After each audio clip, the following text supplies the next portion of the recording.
नमस्कार मेरे प्रिय स्टूडेंट, मैं सूरज सिंह। आज हम लोग अपने उसी हिंदी व्याकरण के पाठ्यक्रम में आगे बढ़ते हुए हम लोग आएंगे अपने हिंदी व्याकरण का बहुत ही इम्पोर्टेंट चैप्टर है और बहुत ही उपयोगी चैप्टर है। मुझे उम्मीद है कि ये चैप्टर आप लोगों के हर एक जीवन में और हर एक सामान्य हिंदी ज्ञान के लिए, प्रतियोगी परीक्षाओं के लिए या फिर वैसे जनरल ज्ञान के लिए आपके लिए बहुत ही उपयोगी होगा। तो आप सभी मेरा इस वीडियो को लास्ट तक देखना, जिससे आप सभी को इस वीडियो के बारे में बताई गई चीज़ों के बारे में अच्छे से जानकारी हो। कुछ भी स्टार्ट करने से पहले से आप सभी को सर्वप्रथम इस पावन नवरात्रि की बहुत ढेर सारी शुभकामनाएं। तो आइए हम लोग अपने चैप्टर पे आते हैं। आपका जो हिंदी का जो चैप्टर आज है क्रिया के बारे में हम लोग जानेंगे। क्रिया क्या होती है? क्रिया को अंग्रेजी में हम लोग वर्ब बोलते हैं, ठीक है। तो हिंदी व्याकरण का बहुत ही इंपॉर्टेंट चैप्टर है क्रिया। क्रिया एक ऐसा शब्द है जिसका उपयोग हर एक व्यक्ति, हर एक जीव, हर एक प्राणी करता है।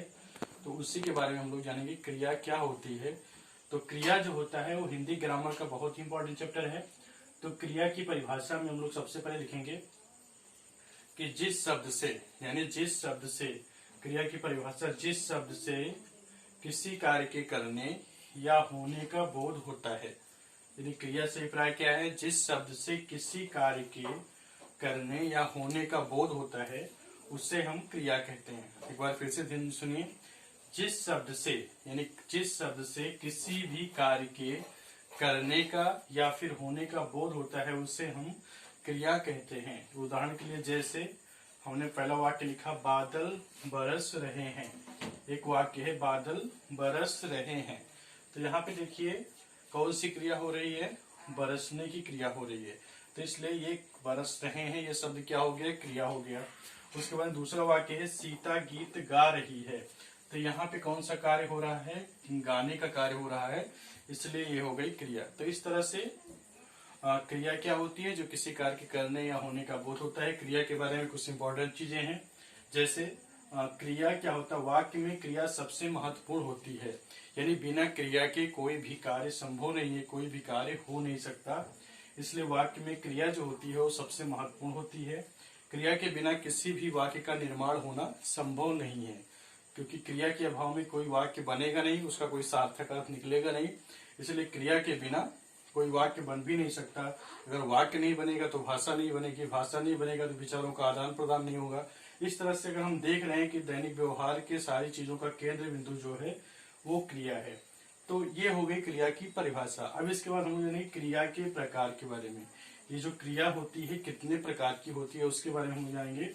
तो क्रिया के प्रकार, यानी कर्म के आधार पर क्रिया के दो भेद होते हैं, ठीक है। पहला क्या है? क्रिया के प्रकार में कर्म के आधार पर क्रिया के दो भेद होते हैं। पहला होता है सकर्मक क्रिया, नंबर 1 पे है सकर्मक क्रिया, और दूसरा है अकर्मक क्रिया। ध्यान से देखिए मेरी बात को। पहला कर्म के आधार पर सकर्मक क्रिया, जैसा नाम से ही स्पष्ट है कि जिस क्रिया के साथ में उसका कर्म रहता है, यानी जिस क्रिया के साथ उसका कर्म रहता है उसे सकर्मक क्रिया कहते हैं। एक बार फिर से सुनिए, जिस क्रिया के साथ में उसका कर्म रहता है उसे सकर्मक क्रिया कहते हैं। जैसे राम पुस्तक पढ़ता है, तो इस वाक्य में देखिए पुस्तक शब्द कर्म का कार्य कर रहा है। राम क्या पढ़ रहा है? राम पुस्तक पढ़ रहा है। आप वाक्य में क्या लगा के क्वेश्चन करेंगे, अगर आपको उसका आंसर प्राप्त हो रहा है समझ लीजिए उसमें क्रिया है। जैसे राम पुस्तक पढ़ता है, राम क्या पढ़ रहा है? राम पुस्तक पढ़ रहा है। तो ये हो गया उसका कर्म। इसी तरह से दूसरा होता है, दूसरी क्रिया जो होती है वो होती है अकर्मक क्रिया। अकर्मक क्रिया क्या होती है? जिस क्रिया के साथ में, यानी जिस क्रिया के साथ उसका कर्म नहीं रहता है, यानी ऐसी क्रिया जो कर्म रहित होती है, कर्म के बिना होती है, उसे हम लोग अकर्मक क्रिया कहते हैं। यानी जिस क्रिया के साथ में उसका कर्म नहीं रहता है उसे अकर्मक क्रिया कहते हैं। जैसे राम पढ़ता है, देखिए यहाँ पे पहला वाक्य था राम पुस्तक पढ़ता है, दूसरा वाक्य है राम पढ़ता है। दोनों में डिफरेंट क्या होगा? इसमें कर्म पुस्तक है इसलिए हो गया सकर्मक, और राम पढ़ता है इस वाक्य में कोई भी कर्म नहीं है इसलिए हो गया अकर्मक। ऐसे दूसरा होगा सीता गाती है, तो सीता क्या गाती है? सीता गीत गाती है। तो इस तरह से आपका जो क्रिया के बारे में जो चैप्टर था मेरा, क्रिया क्या होती है, क्रिया के उदाहरण क्या होते हैं, क्रिया कितने प्रकार की होती है, सकर्मक क्रिया क्या होती है, कर्मक क्रिया क्या होती है, इसके बारे में हमने आपसे चर्चा की।